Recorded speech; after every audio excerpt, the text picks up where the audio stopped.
ইসলাম বলছে হচ্ছে যখন আপনি কোনো ভালো কাজে নিয়ত করবেন, নিয়ত করার সাথে সাথেই আপনার সৃষ্টিকর্তা আল্লাহ তাআলা আপনাকে রিওয়ার্ডস দেওয়া শুরু করবে। ধরেন হচ্ছে আমাদের ওইদিকে একটা দরজা আছে, একটা জানালা আছে। আপনি নিয়ত করলেন হচ্ছে আমি এই দরজাটা রাখছি এবং এই জানালাটা রাখছি দিনে যেন আমি 5 বার আজান শুনতে পারি। তাহলে এটা তো এমনি আপনাকে রাখতে হইতো না, আপনার এই যে বাতাস আলো বাতাস আসার জন্য।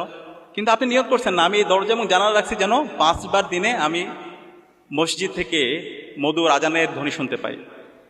তো এই দরজা এবং জানালা যতদিন থাকবে, যতদিন মসজিদে আজান হবে, ততদিন আপনি সওয়াব পাতি থাকবে। সুবহানাল্লাহ। এই কারণে আমরা এরকম নিয়ত করবো, আমাদের নিয়তগুলো যেন অনেক বড় হয়। আপনি যখন নিয়ত করবেন, নিয়ত করার পর থেকে আপনার রিওয়ার্ডস, আপনার সওয়াব আপনি পাইতে থাকবেন ইনশাআল্লাহ। ঠিক আছে? তো এই কারণে আমাদের এই নিয়তে পরিশুদ্ধ থাকা দরকার। প্রিয় শিক্ষার্থী ভাই এবং বোনেরা, পৃথিবীতে কয়েকজন মানুষ আছে যারা পুরো পৃথিবীকে নতুনভাবে আলোড়িত করেছিল। এর মধ্যে একজন হচ্ছে তুরস্কের নাজিমুদ্দিন এরবাকান। আপনারা কি ওনার নাম শুনেছেন? মানে একজন মানুষ চাইলে যে একটা নেশনকে অনেক উঁচুতে নিয়ে যেতে পারে, এরকম কয়েকজন মানুষের এক্সাম্পল আমি আপনাদেরকে দেব। এর মধ্যে একজন হচ্ছে নাজিমুদ্দিন এরবাকান, তুরস্কের।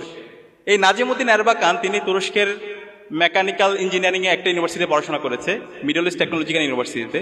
এবং ওখানে পড়াশোনা করার পরে তিনি তার সায়েন্স টেকনোলজিতে তিনি এত বেশি এক্সপার্ট হয়েছিল, পরবর্তীতে তিনি এমন কিছু আবিষ্কার নিয়ে এসেছিল, এমন কিছু ইঞ্জিনের আবিষ্কার করেছিল 1950-55 সালের দিকে, যার মাধ্যমে পুরো পৃথিবী আলোড়িত হয়েছিল।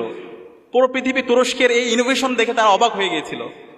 এবং তুরস্কের রাষ্ট্রে এই নাজিমুদ্দিন এরবাকানের উপর ভিত্তি করে পরবর্তীতে আজকের যে তুরস্ক, আজকের যে এরদোয়ানকে দেখতে পান, আজকে যে তুরস্কের যে সায়েন্স টেকনোলজিতে ডেভেলপ করা, আজকে যে তুরস্কের ইকোনমিতে ডেভেলপ করা এবং তুরস্কে মুসলিম বিশ্বগুলোতে নেতৃত্ব দেওয়া, এই সব কিছু নাজিমুদ্দিন এরবাকানের হাত ধরে তৈরি হয়েছে।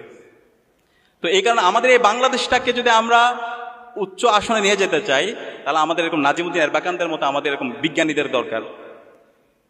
বিংশ শতাব্দীতে একজন মানুষ পুরো দুনিয়া আলোচিত করেছিল। এর মধ্যে ওনার নাম হচ্ছে একজন ইমাম হাসানুল বান্না।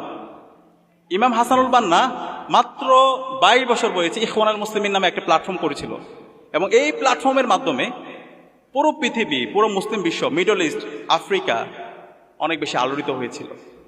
তো সে কারণে এই ইমাম হাসানুল বান্না, সাইয়েদ কুতুব, নাজিমুদ্দিন এরবাকান, বদিউজ্জামান সাইয়েদ নুরসি, এই ধরনের সাহিত্যিক, বুদ্ধিজীবী, বিজ্ঞানী, আমরা যারা এখানে কৃতি শিক্ষার্থী আছি, আমাদের মধ্য থেকে হইতে হবে। আমরা যদি এরকম হইতে পারি, তাহলে আমাদের যে আকাঙ্ক্ষা, আমাদের যে স্বপ্নের বাংলাদেশ, সেই স্বপ্নের বাংলাদেশ বিনির্মাণ করা সম্ভব। আমি আপনাদেরকে কয়েকটা অনুরোধ করবো, আমরা যারা কৃতি শিক্ষার্থীরা আছি, আমরা যদি সফল হতে চাই, আমাদের কয়েকটা বিষয় সবসময় মাথায় রাখতে হবে। আমাদের মন থেকে